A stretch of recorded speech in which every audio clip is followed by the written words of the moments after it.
নমস্কার। যুক্তি তর্ক সঙ্গে অর্কয়ে আপনাদের স্বাগত। আপনাদের সঙ্গে আমি অর্কপ্রভ সরকার। বাংলাদেশের নির্বাচন কবে? অনেকে বলতে পারেন বাংলাদেশের নির্বাচন নিয়ে অর্কবাবু আপনার এত মাথা ব্যথা কেন? আপনি আপনার রাজ্যের দেশের রাজনীতি নিয়ে বলুন না কেন? প্রথম কথা বলি যে আমাদের পড়শি বাংলাদেশ, তো বাংলাদেশে যদি অস্থিরতা থাকে, বাংলাদেশ যদি মৌলবাদীদের পুরোপুরি দখলে চলে যায়, তাতে আমরা তো চিন্তিত হবই। কারণ মৌলবাদীদের দখলে আমাদের পড়শি দেশ গেলে তার পরিণতি কি হতে পারে সে সম্পর্কে আমাদের একটা সম্যক ধারণা আছে। এবং বাংলাদেশের সাধারণ মানুষের আকাঙ্ক্ষাও হচ্ছে নির্বাচন, এবং রাজনৈতিক দলগুলো তারাও চাইছে নির্বাচন। এমনকি সেনাপ্রধান ওয়াকারুজ্জামানও বলেই দিয়েছিলেন রয়টার্সকে দেওয়া সাক্ষাৎকারে, 18 মাস, সর্বোচ্চ 18 মাসের মধ্যে নির্বাচন করা উচিত। এমন সময় বলেছিলেন যখন মোহাম্মদ ইউনূস জাতিসংঘের অধিবেশনে যোগ দিতে আমেরিকায়, তখন তিনি ভয়েস অব আমেরিকাকে সাক্ষাৎকার দিয়ে রিসেট বাটন পুশ করার কথা বলেছিলেন। এবং সেই সময় বাংলাদেশের সেনাপ্রধান ওয়াকারুজ্জামান বলেছিলেন যে সর্বোচ্চ 18 মাসের মধ্যে নির্বাচন করে নেওয়া উচিত। যদিও ইউনূস সাহেব সেনাপ্রধানের এই বক্তব্য অনুমোদন করেনি, শোনা যায় তিনি রুষ্টই হয়েছিলেন। আসলে ধরুন আমাদের পড়শি যে দেশগুলো আছে না, ধরুন পাকিস্তান, ধরুন বাংলাদেশ, ধরুন শ্রীলঙ্কা, ধরুন মায়ানমার, এখানে গণতন্ত্রের ভিত কিন্তু মোটেই সুদৃঢ় নয়, অত্যন্ত ফ্র্যাজাইল ডেমোক্রেসি। নির্বাচন হয়, সেই নির্বাচন নিয়ে নানাবিধ প্রশ্ন ওঠে। অনেকে নির্বাচনের বৈধতাই স্বীকার করতে চায় না। বাংলাদেশে তো প্রধান বিরোধী দল বিএনপি লাগাতার নির্বাচন বয়কট করে আসছে। তাদের বক্তব্য যে শেখ হাসিনার সরকার নির্বাচনের নামে প্রহসন করে, তারা অন্তর্বর্তী সরকারের মাধ্যমে নির্বাচন পরিচালনার দাবি জানিয়েছিল, কিন্তু শেখ হাসিনা সেগুলোকে মান্যতা দেননি। পশ্চিমী বিশ্বেও বাংলাদেশের নির্বাচন নিয়ে নানাবিধ প্রশ্ন আছে, এবং বাংলাদেশের শেষ সাধারণ নির্বাচনের আগে বিশেষ করে আমেরিকা র্যাপিড অ্যাকশন ব্যাটালিয়ন, বাংলাদেশের মিলিটারি, কয়েকজন উচ্চপদস্থ রাজনৈতিক নেতা তাদের ভিসা বাতিল করে দিয়েছিল। শেখ হাসিনা রুষ্ট হয়েছিলেন।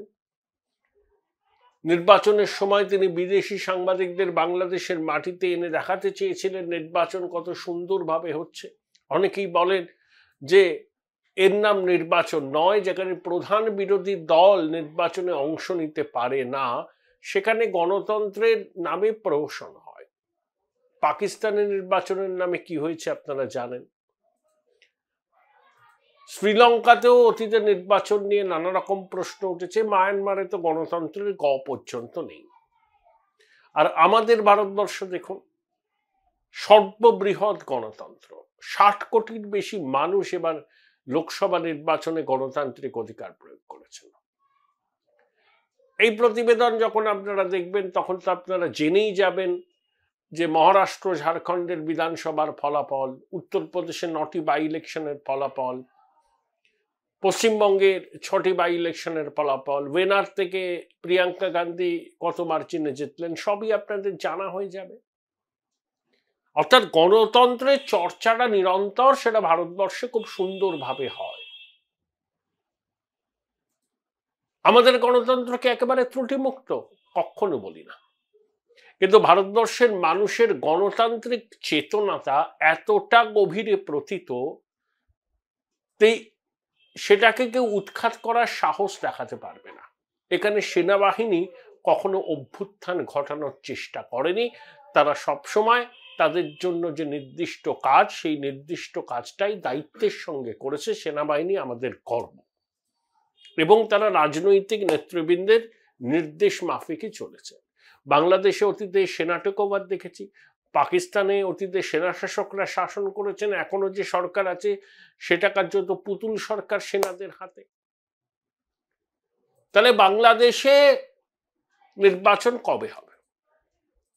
ইউনূস সাহেব আল জাজিরাকে দেওয়া সাক্ষাৎকারে বলেছেন নির্বাচন করার জন্য তিনি প্রস্তুত, স্টেশন থেকে ট্রেন ছেড়েছে, the journey has just began, কিন্তু এখন লাইন পাতার কাজ চলছে, একেবারে অন্তিম স্টেশনে পৌঁছলেই তবে নির্বাচন হবে। অত্যন্ত ধোঁয়াশা।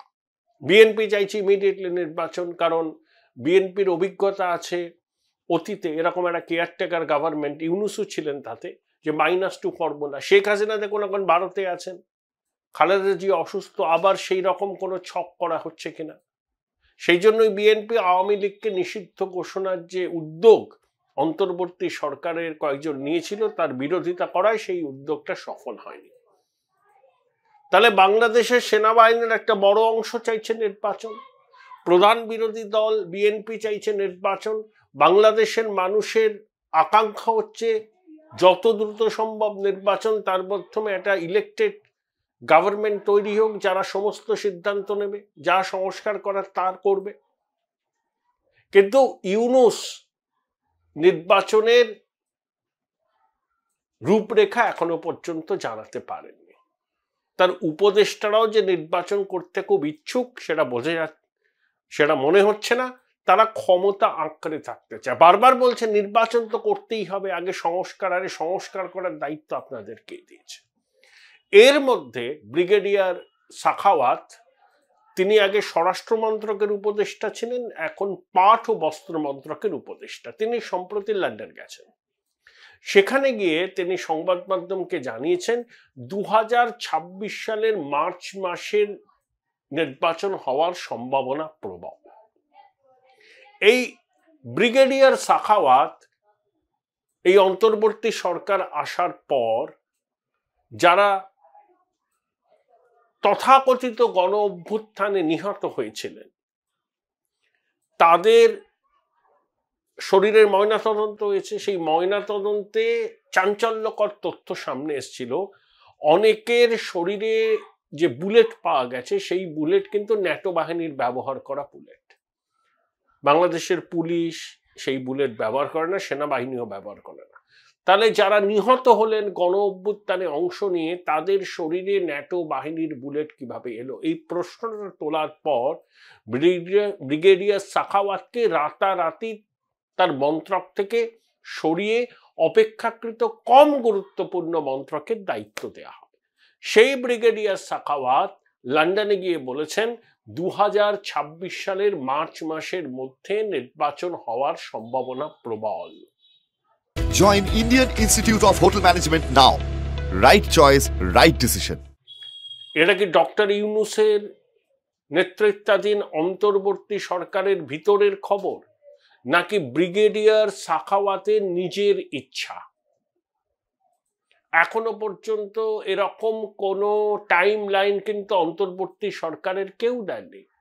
ডক্টর ইউনূস দেননি, জঙ্গিদের ধর্মপিতা আইন উপদেষ্টা আসিফ নজরুল দেননি।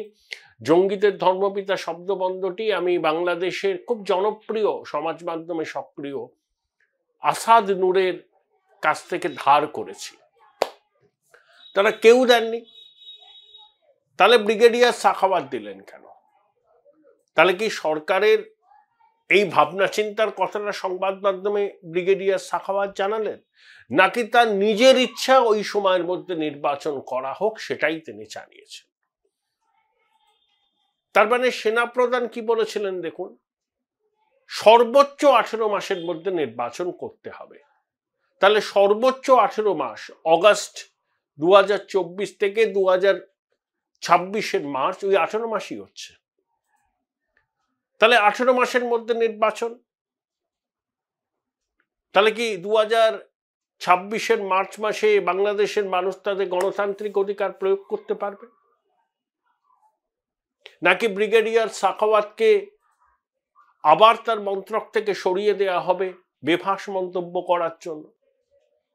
নিশ্চয়ই বাংলাদেশের সংবাদ মাধ্যমের প্রতিনিধিরা ব্রিগেডিয়ার সাখাওয়াতের বক্তব্য নিয়ে অন্তর্বর্তী সরকারের অন্য মাতব্বরদের কাছে প্রতিক্রিয়া জানতে চাইবেন, কারণ ব্রিগেডিয়ার সাখাওয়াত নিজে সরকারের অংশ, তাহলে সরকারের অংশ যখন একজন বিদেশের মাটিতে গিয়ে বাংলাদেশে নির্বাচন কবে হবে সে সম্পর্কে বলছেন, তখন নিশ্চয়ই অন্তর্বর্তী সরকারের অংশ যারা, তারাও তাদের মত নিশ্চয়ই জানাবেন। তারা বলতে পারেন না ব্রিগেডিয়ার সাখাওয়াত ঠিকই বলেছেন, আমরা ভাবনা চিন্তা করছি, আবার বলতে পারেন না না এরকম কোনো ভাবনা চিন্তা হয়নি, এটা ব্রিগেডিয়ার সাখাওয়াতের ব্যক্তিগত মত। অনেক রকম সম্ভাবনা আছে। আবার দেখুন, এখানে গ্রামীণ ইউনুসের প্রতিষ্ঠিত গ্রামীণ ব্যাংকের উচ্চপদস্থ কর্তা, এনজিও কর্তা অনেক সব আছে এই অন্তর্বর্তী সরকারে। এদের তো কোনো জনগণের ম্যান্ডেট নেই, অসাংবিধানিক, এবং জনগণের কাছে এদের দায় স্বীকার করাটা কোনো ব্যাপার নেই। এরা অন্য পরিস্থিতির মধ্যে এই অন্তর্বর্তী সরকার গঠিত হয়েছে। ইউনুস সাহেব বলেছিলেন ঢাকা বিমানবন্দরে নেমে যে আমাকে ডেকে আনা হয়েছে, আমার কথা কিন্তু শুনতে হবে, অর্থাৎ ডেকে আনা হয়েছে, তিনি স্বেচ্ছায় আসেননি। যেহেতু তাকে আমন্ত্রণ জানিয়ে আনা হয়েছে তাই তার কথা শুনে চলতে হবে। কিন্তু 100 দিন পেরিয়ে গেল, ইউনুস সাহেবের কথায় ও কাজে কোনো মিল নেই। তিনি চট্টগ্রামের ভূমিপুত্র, চট্টগ্রাম বিশ্ববিদ্যালয়ে শিক্ষকতা করতেন, চট্টগ্রামের বহু লোকজনকে তিনি তার এই অন্তর্বর্তী মন্ত্রিসভায় এনেছেন। বাংলাদেশের উত্তরবঙ্গ অবহেলিত, সে নিয়ে ক্ষোভ আছে। আবার ফারুকির মতো সমকামীকে মন্ত্রিসভায় সদস্য করায় জামাত, হেফাজত এসব উগ্রবাদীরা কর্কহস্ত। আইন উপদেষ্টা আসিফ নজরুল ঠারে ঠোরে ডক্টর ইউনূসকে চ্যালেঞ্জ জানাচ্ছেন, ক্ষমতার আর একটা ভরকেন্দ্র। বৈষম্য বিরোধী ছাত্র আন্দোলনের মধ্য থেকে উঠে আসা যারা এই উপদেষ্টা হয়েছেন তারা এই মুহূর্তে নির্বাচন চান না।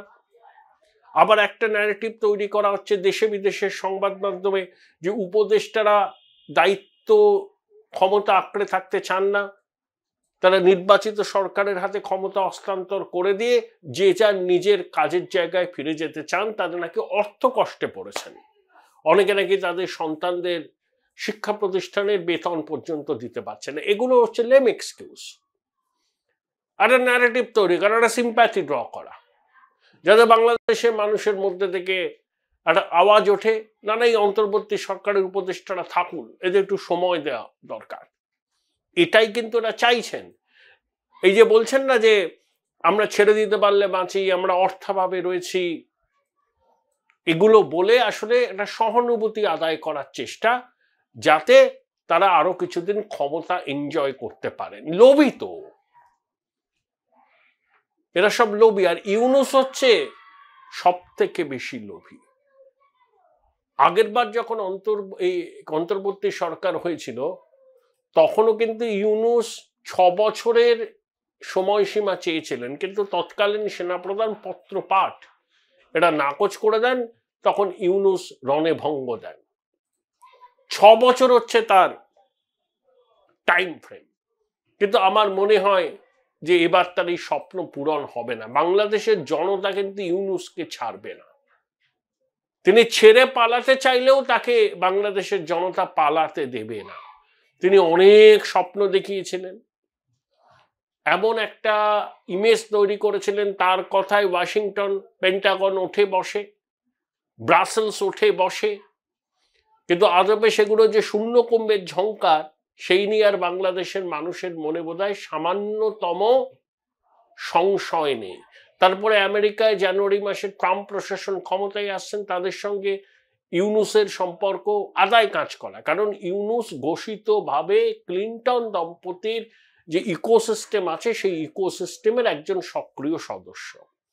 তিনি 2016 সালে আমেরিকার প্রেসিডেন্ট নির্বাচনে ডোনাল্ড ট্রাম্প বনাম হিলারি ক্লিন্টনের লড়াইয়ে হিলারি ক্লিন্টনকে অর্থ সাহায্য দিয়েছেন, এবং ট্রাম্প 2016 জেতার পর তিনি বলেছিলেন দুঃসময় সূর্যগ্রহণের মতো খারাপ সময়। তিনি ঘোষিত নাস্তিক সমকামী আন্দোলনের পক্ষে, আবার তিনি যাদের সমর্থনে সরকার চালাচ্ছেন তারা সমকামিতাকে ঘৃণা করে, ইউনূসের কে তারা আদর্শ মুসলমান বলে মনে করে না। কিন্তু জামাত, হেফাজত, হিজবুত তাহরির চাইছে যে ইউনূসকে সামনে রেখে যতদিন সম্ভব এই সরকারটা চলুক, সেই সুযোগে তারা বিভিন্ন গুরুত্বপূর্ণ প্রতিষ্ঠানের গুরুত্বপূর্ণ পদে তাদের ভাবাদর্শের লোকজনকে নিয়োগ করতে পারবে, যাতে পুরো সমাজের উপর একটা নিয়ন্ত্রণ জারি করা যায়। এটা তাদের উদ্দেশ্য। সেই জন্য তারা কিন্তু এখন নির্বাচনের ব্যাপারে টু শব্দটি করছে না। নির্বাচনের ব্যাপারে সব থেকে সরব কারা? বিএনপি এবং অবশ্যই বাংলাদেশের মানুষ।